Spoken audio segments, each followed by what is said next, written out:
यह लोग एक रहस्यमयी गुफा में खजाना खोजने आते हैं। यहाँ से आगे जाने की हिम्मत किसी में भी नहीं हो रही थी। तभी उन्होंने एक गड्ढे को आगे भेजा, लेकिन अगले ही पल उस गड्ढे की मौत हो गई और वहां उसकी समाधि बन गई। ये देखकर लोग और भी ज्यादा घबरा गए। तभी भीड़ में से विंचिन नाम का एक आदमी निकला। कहा जाता था कि विंचिन की IQ 250 से भी अधिक है। वह गहराई से सोचने लगा और तभी उसे एक विचार आया। विंचिन ने अपने दिमाग का इस्तेमाल किया और कॉपी पेंसिल की मदद से कुछ चित्र बनाने लगा। कुछ ही मिनटों में उसने वहां मौजूद लकड़ी, धातु के टुकड़ों और रस्सी से एक अद्भुत यंत्र तैयार किया। विश्व की पहली बिना इंजन वाली 4 पहियों की लकड़ी की गाड़ी। लोगों को शक था कि क्या यह काम करेगी। विंचिन ने गाड़ी की स्प्रिंग खींची, पहिया घुमाया और फिर एक स्विच दबाया। गाड़ी धीरे धीरे ठीक उसी रास्ते पर चल पड़ी जहां गधा मारा गया था। विंचिन ने गाड़ी के दोनों तरफ लगी रस्सियों से उसकी दिशा बनाए रखी। गाड़ी सावधानी से आगे निकल गई। विंचिन ने आखिरी रस्सी खींची और अगले ही पल दरवाजा खुल गया। यह देखकर सभी खुश हो गए, लेकिन अंदर जाने से अब भी डर रहे थे। तब विंचिन ने हिम्मत जुटाई और आगे बढ़ा,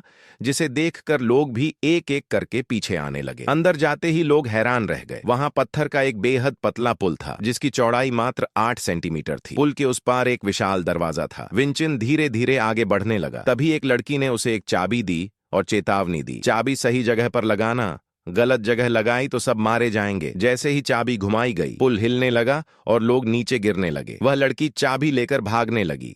विंचिन ने हार नहीं मानी। उसने अपना दिमाग लगाया और आखिरकार सही ताला खोज लिया। चाबी घुमाते ही दरवाजा खुल गया। 2 पड़ाव पार हो चुके थे, लेकिन आखिरी चुनौती अब भी बाकी थी। विंचिन ने पढ़ा था कि जब सूरज की रोशनी दोनों दरवाजों पर एक साथ पड़ेगी, तभी ताला खुलेगा। सभी सही वक्त का इंतजार करने लगे। जैसे ही धूप दोनों तालों पर पड़ी, चाबी घुमाई गई और दरवाजे खुल गए। लोग गुफा में प्रवेश कर गए। गुफा के अंदर पिरामिड की आकृति वाले ताबूत रखे थे। विंचिन को यकीन हो गया कि यही खजाना है। उसने ताबूत खोलने की कई कोशिशें की, पर वह नहीं खुला। तभी विंचिन को याद आया कि उसने मोनालिसा की पेंटिंग में 7 और 2 लिखा देखा था। उसने ताबूत के 2 गड्ढों में 7 और 2 नंबर की गेंदें डाली और ताबूत खुल गया। लेकिन अंदर खजाने की जगह एक बोलने वाला रोबोट निकला। ये देखकर सब दंग रह गए। तभी अचानक कुछ लोगों ने हमला कर दिया। विंचिन ने फुर्ती दिखाई, बोलने वाले रोबोट को साथ लिया और पैराशूट की मदद से आसमान